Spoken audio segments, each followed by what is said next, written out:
I just put it all together and I can't defend this. And I've noticed we're having more and more trouble getting pro-Israeli voices on who are prepared to actually unreservedly defend this. There are some, but a lot of the ones that were very vocal to start with no longer want to do it. And I just wonder what the average Israeli thinks about what is happening in their name. Because if this was happening here, I can assure you that the British people would not put up with it. They just would not accept this being done in their name. It is unconscionable, the scale of what's going on there. They are destroying the whole of Gaza, and they want to displace every Palestinian into neighboring Arab countries. I mean, I don't know what you two think of that, but are you comfortable with them doing that? I mean, this is the question though, like, what should they do? Like, it's easy criticizing people's actions when you're not the one making those decisions, right? It's a really, really sticky situation. It's like being in a, like, it's very, very tough what Israel have to do, right? They have to conduct this warfare in a way that doesn't jeopardize innocent people's safety. And yet they also have to make sure they get to the perpetrators of what happened on October 7th. But in between that is the fact that these people that committed those crimes on October 7th, they're using the innocent people that you're trying to evade. They're using them as shield, as like the front line to be able to guard and protect whatever like loopholes or whatever like ground forces that they've built under hospitals and schools and everything, right? It's a very difficult thing to do, right? People always say, oh my God, what you're doing is so bad. Yeah, sure. Like, you could do better, but it's easy to criticize. What do you expect them to do? What are they supposed to do then? How do you expect them to conduct this warfare? Because you can't just say they should just leave like the hostages. All right, just forget about the hostages. No, that makes no sense. They will just do October 7th again next year or something. Well, I'm not comfortable with the scale of the casualties that are happening. I don't think anybody is comfortable with that, Piers. It's obviously awful. I guess my question to you is, what should Israel do in this instance? Because you have Hamas, who are a terrorist organization, who are fundamentalist in their nature, who will not capitulate, who will not surrender, who are very happy and delighted, let's be honest, to put their own civilians and their own family members, in fact, in the way of fire. So you have an enemy that will not surrender at any point, exactly, who will always remain a direct threat to you. So what should Israel do in that instance? Well, look at what they did with Hezbollah. A very similar ideology to Hamas. Right? What do they do with Hezbollah? They planned meticulously one of the most brilliant strategic military campaigns against a terror group ever seen, where for many years they formulated a plan to get pages into their hands and other devices which exploded at a signal. And they took out 3,000 of them. Right? Unbelievably surgical in its precision. Look at what they did with Iran. Right? They didn't just indiscriminately start bombing Tehran. They, again, had a very well-planned out campaign, short, in Iran, against the nuclear scientists, against the nuclear program, against nuclear sites.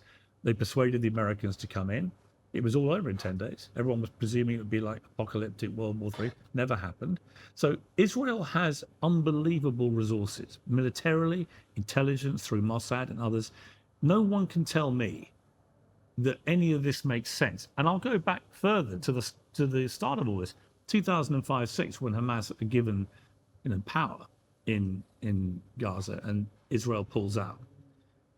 From that moment on, Israel, through Netanyahu, funneled billions of dollars to Hamas, right? They used most of that money to build a very sophisticated underground tunnel system for 20 years. Then 3,000 of them on October the 7th pour over the border in 3 waves over a number of hours. They kill 1,200. They wound nearly 7,000. They kidnap over 250. How did Mossad not know any of this was going to happen? These are the people that can put 3,000 pages into Hezbollah hands. These are the people that can be so precise in Iran. So no one can tell me that this makes any sense. So, Piers, what is he getting at here? Is this some form of conspiracy theory that Mossad knew about this, and yet, like, they did nothing? Is this some form of conspiracy theory? Like, what is it? What point is he trying to make here? What are you implying? Well, what I'm implying is, I think what you're seeing in Gaza is a rage-fueled revenge for October the 7th. Yes. Yeah, of course. No one would deny that. Of course. You killed 1,200 people. Of course, there was bound to be rage there. Of course, no one is ever going to say it's just meticulously planned without some form of anger towards it. Of course, there will be anger towards it. No one will ever deny that. Of course, there will. 1,200 people. And you still have those hostages. And I think that's exactly what Hamas wanted Israel to do. I think they lured Israel's government, knowing there were a bunch of very far-right hotheads on that government, Ben-Gvir, Smotrich and others. I think they deliberately lured them into a trap, knowing that their own fighters could hide in the tunnels. Quite happy, as you said, despicable terror group, to let the civilians get killed in the slaughter, which they knew would bring global opprobrium against Israel's government. But they lured them in with the scale of what they did. And Israel, to me, this Israeli government has fallen absolutely into the trap of responding in an over-emotional, rage-fueled manner, which has now led to indiscriminate, endless, ongoing carnage, which is making Israel more and more hated around the world. No, that's bullshit. Israel would have been hated around the world, regardless of what the way. No matter how they've conducted that warfare, they would have always been hated. Jews have been hated for a very long time. Okay, Jews' hatred in the West or anywhere around the world didn't start on October 7th. Okay, it started long before that. The whole reason why they migrated into British Palestine was because of the hatred the Jews had. Okay, that's number one. Okay, like this idea that, oh no, like this whole PR that was spoiled by Israel because of the way they carried out this whole war, that's why people hate them so much. That's not the case at all. It just isn't. They've been hated for a very long time. This is just another way of saying, well, it's your fault. It's because the way you've conducted this warfare, that's why people hate you. That is not true at all. Not true. Are they actually trying to achieve the original aims they set out? I would argue, as I have done, that that's no longer a plausible argument. And I think we should take them at what they're saying. Smotrich has made it clear. He's a finance minister. He's not some insignificant member of the government. He's a leading driving force. He was on camera 3 weeks ago. We want to cleanse Gaza of all Palestinians. And if that happens, it will be one of the most grotesque war crimes of modern times. So the question for all of us is, what do we do about this? Right? Do you stay silent and watch this happen and literally watch Palestinians, 2 million of them, expelled from Gaza, never to come back? I mean, once you're gone, you're never coming back. And Israel to then take over that land? Is anybody happy with that? I'm not. Piers, come back. At the end of the day, that responsibility is on Hamas. Again, very importantly, Hamas have support in Palestine. That has to be, that absolutely has to be recognized, okay? This whole responsibility of ending the war, it rests on Hamas and the people of Palestine. It literally does. Give up the hostages, stop the attacks, stop the rocket launches, and this will literally, it will be gone. Like, there will be no reason to invade or blockade Gaza. There literally would be no reason. All these blockades started when Hamas took over, the first and second intifada. Like, everything right now that is put in place as a preemptive measure by Israel started when the violence from Gaza started going towards Israel. That's, at the end of the day, that's how it is. And if you want that to stop, you have to give up the hostages and stop the attacks. The responsibility isn't on Israel for this to stop. The responsibility is on Hamas. Why? Because if it doesn't stop and it keeps going on, Palestinians are, number one, have the most to lose. They don't have the leverage. So they keep losing and losing and losing. And then number two, Israel, they can't jeopardize their own safety. If they give up anything right now and just let them go, who's to say next year there is going to be another October 7th? Who's to say that? At the end of the day, Israel, they have to look for their own safety. They have to look out for their own self-interest first. And as long as Hamas is in control of that region, there will never be peace for them. That's the reason why it's on people of Palestine to make sure this actually stops. The other thing I wanted to ask you is, and it's just, we're exploring the arguments. Why, you've used the phrase indiscriminate bombing repeatedly. Why do you say it's indiscriminate? Well, I'll give you an example. Say they get information there's one Hamas terrorist. Well, I saw Dave Smith use this analogy, so let me give him the credit for it. If somebody murdered one of your family. Okay? Horrible hypothetical. But let's assume this has happened. And you get told that one of the people who was responsible is living in a tower block with 150 people in it. Do you think it's justified to go and blow up the whole tower block and kill 149 innocent people as you kill the one person who is responsible for the loss you suffered? Well, that would depend. Those 149 people, are they helping that one person to get away from me, and are they helping for the safety of that person, for that person to not be punished? Are they supporting that person?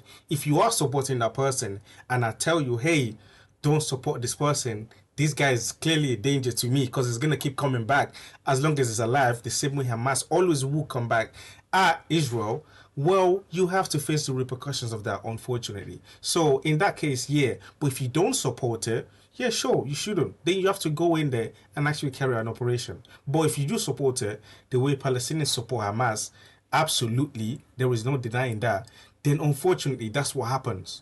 And also, number two, war or conflict, any global war, any real conflict usually has innocent people dying. It's unfortunate, but that's the real part about war. There is no war that has ever been in time that didn't have innocent people die, unfortunately. So innocent people always will die. It's very, very unfortunate, but that's the reality of warfare. There's a calculation in the laws of war where there has got to be some proportionality. There's got to be some taken of account. Do you think there's been any proportionality now in Israel's response? Well, what I mean, 1,200 people got killed. What I'm asking you it's over the 7th. We're now up to maybe as many as 100,000. But Piers, with people always say this is so stupid, this is so bullshit. You know why? Because if the only reason why the victim and the people dying on the Israeli side is so much less than the people dying on the Palestinian side, is because Hamas is incapable of breaching Israel's defense. If Hamas could flip a button and literally kill 100,000 Jews, they would do it in an instant. They would do it in an instant. They would do it straight away. The only reason why there is still such a small portion of people dead on the Israeli side is because Hamas is not capable of breaching Israel's defense and killing more people. That's the only reason why, okay? And if you want to talk about big numbers, those numbers, if Israel wanted to triple those numbers, they will do it also in an instant. But they don't, okay? Like, that's the context that's missing in this conversation. There's never been any time in history where you look at numbers and then you make justification who's wrong. It makes no sense. More Germans died in World War II than British people. Are you going to say British people were the villains of World War II? No, that's insane. This standard has never been used anywhere in history of warfare. But and then it's being used now. It's an unfair standard being used against Israel. It literally makes no sense. You don't compare numbers of how many people have died and then make a conclusion on who's right and who's wrong. It's never been done anywhere. With all respect, that's a terrible argument. Because, terrible. Yeah, Is it? That's a terrible argument. Terrible argument. It is, because way more Germans were killed at the end of World War II than British people were killed, and yet we bombed Thank Germany you. into the ground because Thank you very much. Thank you. Yes, no answer for that. Of course we he were doesn't. defeating them, right? I think that is a terrible argument. But I'm trying to find out Terrible. why you say it's indiscriminate. Indiscriminate means they don't care if they're just bombing a civilian building. They're just trying to flatten Gaza. Is that what you think is happening? 70% of Gaza has been flattened. Yes. In what way would you not think that suggests a degree of indiscriminate bombing? The reason that people would challenge the idea of it being indiscriminate, for example, Andrew Fox, as I mentioned, who has a very nuanced view of this, as we found out, he was saying that when he was in Gaza, what he saw was that Hamas adapted their tactics as the war went on, and when they realized that the Israeli IDF was going house to house, they then did the evacuation themselves. They pulled the civilians out and then booby-trapped every single building. So the destruction of a lot of buildings is evidence of the fact that a lot of them are booby-trapped, and that's why they're being destroyed. I'm sure some of them were. He made the point that more bombs have been dropped on Gaza than the number of people who've been killed in Gaza, which kind of tells you that it's his argument, not indiscriminate. So that's the only reason I'm asking. And That's an important point. Very, very important. It makes no sense to drop 100,000 bombs, missiles launched into a very condensed area and only 50,000 people die. It literally, you have to be the worst level of like armed forces in the world, okay? How if you're indiscriminately bombing people and you want to raise up the level of casualty on purpose, and you've dropped 100,000 missiles and you've only killed 50,000, you gotta retire. You're like the worst of the worst. It makes no sense. I think I read some of the 5-6 times as many bombs have been dropped in totality than the total power of the 2 nuclear bombs dropped in Japan. I mean, you know, what is indiscriminate? To me, you can argue that indiscriminate means you don't care at all. I wouldn't go as far as that. Okay.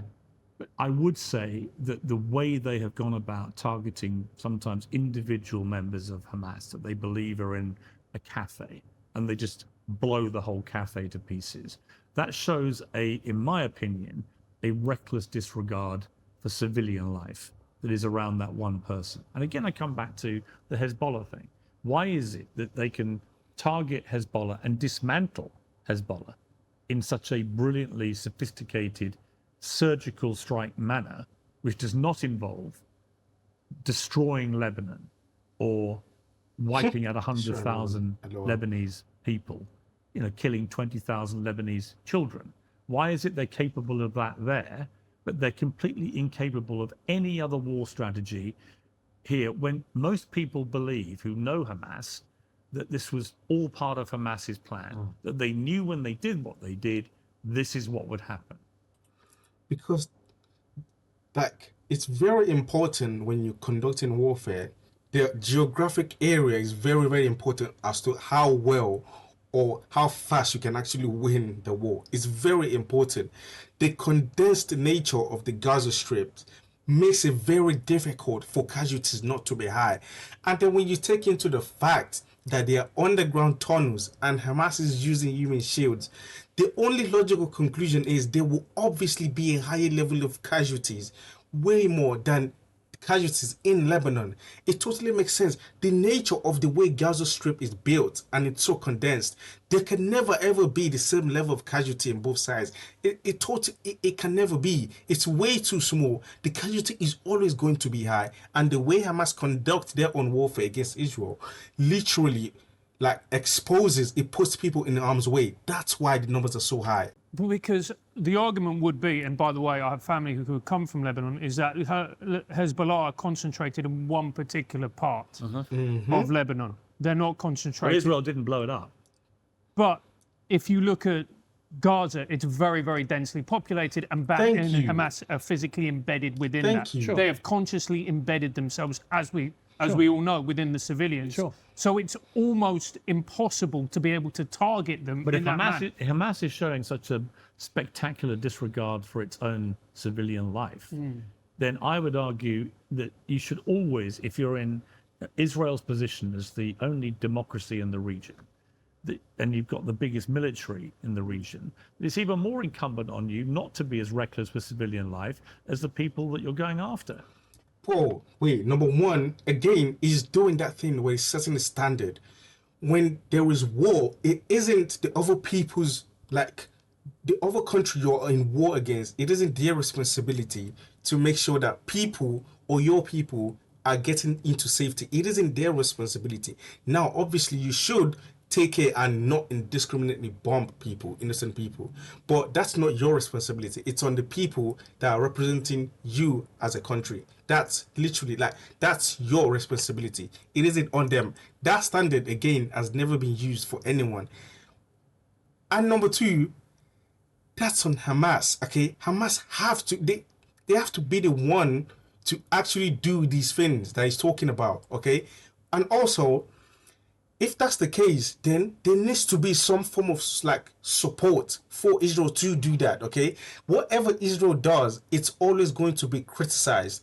Well, obviously they're gonna think, oh well, if we're gonna get criticized for not bombing them, for dropping leaflets, for telling people to move out a certain area, if we're gonna get criticized for that, well, what's the whole point of even trying to let people know we're coming anyways? What's the whole point? It's on the West to make sure that you don't actually criticize them when they're carrying out this form of operation. That's the problem. But it seems like whatever Israel do, they drop leaflets, they tell people to move, they clear a whole area, they drop footage of like underground tunnels, it's still going to be criticized. And then you wonder, well, why aren't you doing more? You're going to criticize them anyways.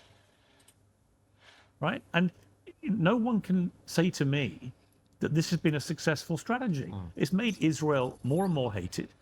Right? This is indisputable. Well, not, it's not No, it's me, true. No, it's me true. saying it. It's true. It's I fact. don't Yeah. hate Israel, and I certainly don't hate Israeli people, and I certainly don't hate Jewish people. One of the problems with this whole debate is that every time you criticize the Israeli government, which is probably the most far-right government in totality in Israel's history, by the way, is that somehow that makes you anti-Semitic. Yeah, You- people really need to stop doing that. It's so I just- stupid. it's Really counterproductive and very unwise. And people need to it really stop. is, and actually, it's completely self-defeating because no one now believes it anyway. So I just think you've got to have grown-up discussions about this. And like I say, as you know, right, for a long, long time, I was getting attacked by the pro-Palestinian side we saw. for supporting Israel's right to defend itself. I make no apology for that, and I've been attacked by extremists on both sides relentlessly. But I can't be both things that they say. You know, I can't be a Zionist, genocidal supporting monster and at the same time be an anti-Semitic Jew hater. Welcome to the internet, Piers. It's interesting because, as you know, I'm someone who's always been. Look, I've never even described myself as pro-Israel because I'm not pro-Israel. I just generally think, you said earlier, we in Britain wouldn't tolerate this. I don't know about that, Piers. I wonder if we'd been attacked the way Israel attacked, what would you be going on TV and saying? Would you be calling for us to bomb the out of whoever did it? Well, I think so. Let's I go. think so. Well, let's go back to. And I might be too. Well, hang on. Let's go back to the illegal invasion of Iraq. That's different. We were not attacked. Oh, hang on. Very different. Our Very, allies very were. different. And our main ally, Not America. by Iraq. Well, no, that's the point. So I was editor of the Daily Mirror at the time. I led the media campaign in this country against the Iraq War. I did not think they had produced the evidence of weapons of mass destruction. I did not think Saddam Hussein was responsible for 9/11. It was obviously Al-Qaeda, which had originated from bin Laden in Saudi and so on. So I wasn't buying any of it. And I turned out I was completely right. I'm not trying to win awards for prescience. I'm just saying We were against the war in Iraq as well. Everyone was against the war in Iraq. Everybody was. There was no real evidence. Iraq didn't do 9/11. There's no point. Wherever he's going with this argument, it totally makes no sense. But go on. During that, I campaigned very hard against it, even though my own brother was fighting in the war for the British Army, right? So complicated for my family, to put it mildly. And I felt very aggrieved for my brother that ultimately the reasons he thought he was fighting it turned out to be just bullshit. But the reason I think there are parallels there is you have the British people marched through central London, right out here, 1.7 million of them. The reason I know that number is because many of them are carrying Daily Mirror No War placards, okay? It was the biggest peacetime march ever against this war, and the British government went against it, and Tony Blair's legacy never recovered from that decision. But we did that because the people here recognized, I think in large numbers, that the government was not being honest with them about why we were doing this on behalf of America. And we ended up attacking and invading a sovereign democratic country in No, it not wasn't democratic. Democratic. That's funny. Sovereign Middle Eastern country. And the repercussions reverberated ever since, with the ISIS and everything else that followed. So I think that you say the British people wouldn't. But I'm saying something completely different. Well, but Very different. let me Iraq paint is a a very picture. different situation. Okay, fine. IRA. No, not IRA. Let's say there is Well, why not the IRA? because it's different. Why? Because the IRA were not invading in their thousands and They were raping indiscriminately people. killing civilians. Yes, they were, but We didn't go and bomb Armagh, did we? terrorist. Well, we didn't. No, I agree with you. I think a terrorist attack where a pub gets blown up and lots of people tragically get killed is very different to what happened in Israel on October the 7th. And the point I'm trying to make to you is if bands of foreign terrorists from an identifiable nearby location had invaded our country, killed over 1,000 people, wounded over 7,000, had dragged off women and grandparents and babies and held them in cages over the border, would you not be demanding that Keir Starmer or whoever is the prime minister at that time do everything possible to get those people back, to destroy the people who did this? Sure. Wouldn't you? Sure. And then when, 2 years later, nearly, they hadn't got the hostages back, they had killed up to 100,000 people, including 2/3 of those at least being civilians, 20,000 plus children, and we had destroyed 70% of the country where these terrorists came from. Right? What do you think the British people would have responded with? I don't know. Remember, we attacked Afghanistan. We know how the British people responded. They didn't like it. They didn't like Iraq, right? The British people do not respond to what they think is unfairness. Americans liked Afghanistan. They had no problem. They did. Not so much anymore. They were, of course, 20 years later. Right. My point is, when you are in that situation... You can whip your people into thinking anything. Well, I don't think Afghanistan... Also, something that's not been taken into consideration is that Hamas stands as the physical manifestation of the hatred of the Palestinian people towards Israel. Literally.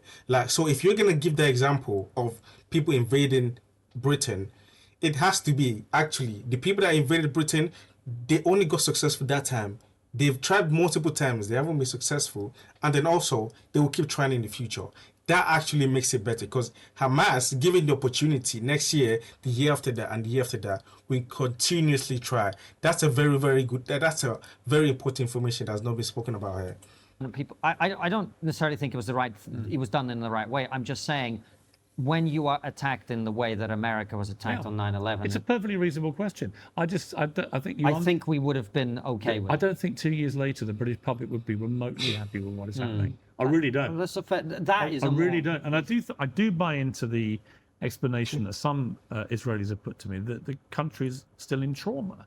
And that when people are feeling traumatized, they can often react in an irrational way to how they would normally. So that's what I'm saying. I do think what you're seeing is a massively over.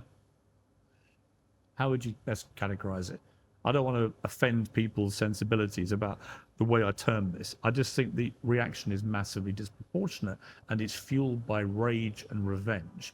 And I think that has played into the deliberate Hamas trap, which is this is what they wanted Israel to do. It's counterproductive too. I think ultimately it's been counterproductive. Whether you support their right to do it, the right to continue doing it or not, no one can argue that it's worked. He says this, but after October 7th, the one thing that was trending online wasn't Israel, go and get your revenge, come on, defend yourself. The thing that was trending online was free Palestine, okay? That was what was trending. This idea that whatever Israel could have done, they would have actually, depending on the way they conducted this warfare, it's kind of their fault because they haven't done it right. If they actually had done it right, they would still have support. That's just not true. October 7th literally shows you that after the attacks, people were literally online screaming for free Palestine, free Palestine. That literally tells you what everyone already thinks. Regardless of what Israel does, that would have happened. That literally would have happened. Them being condemned and having bad PR, it will always happen regardless. And number two, Hamas still holds the hostage. They have to give the hostages back. That's a very, very important part of the deal. If any deal is going to be made, you have to let go of the hostages. And until that happens, it's on Hamas to take responsibility for that and let that happen so there can be peace. Everybody wants peace at the end of the day, but there are certain actions that also needs to happen on the Palestinian side and the Hamas group as a group that can lead towards peace, and Israel as well. Obviously, there are things that they can also do that can lead toward peace, but it is just one thing. Or if Israel had done this, people wouldn't hate them. Jews and Israelis have been hated for a very long time. It's not going to change anything. But that's just my thoughts. If you're new to the channel, subscribe and also drop a like on the video.